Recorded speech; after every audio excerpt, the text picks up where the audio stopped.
लाठी फाटा लेके हरदम रहे तैयार, इहावा के बच्चा लेके घूमे हथियार।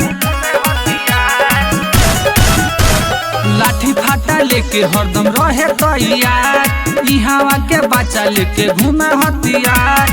दुश्मन के दुश्मन हो यार के यार, दुश्मन के दुश्मन हो यार के यार। मोतिहारी के लइका होवे रंगदार, जिला बेतिया के लइका होवे रंगदार, रामगढ़वा के लइका होवे रंगदार।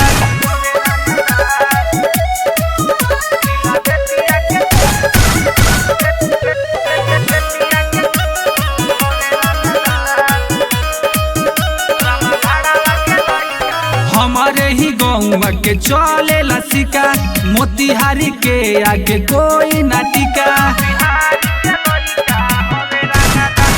हमारे ही गौवा के चले लसिका, मोतिहारी के आगे कोई ना टिका। हरे दम लेके घूमे संगे हथियार, हरे दम लेके घूमे संगे हथियार। तिरकौलिया के लइका हवे रंगदार, अरे राज के लइका हवे रंगदार, कमसिरिया के लइका हवे रंगदार।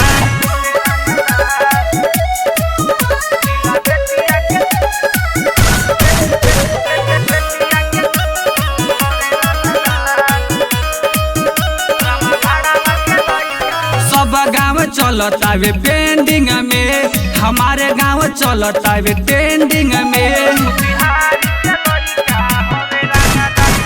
सब गाँव चलता पेंडिंग में, हमारे गाँव चलता ट्रेंडिंग में। अनिलावा से बड़ कौनो नइखे रंगदार, अनिलावा से बड़ कौनो नइखे रंगदार। मोतिहारी के लइका हवे रंगदार, जिला बेतिया के लइका हवे रंगदार, रामगढ़वा के लइका हवे रंगदार।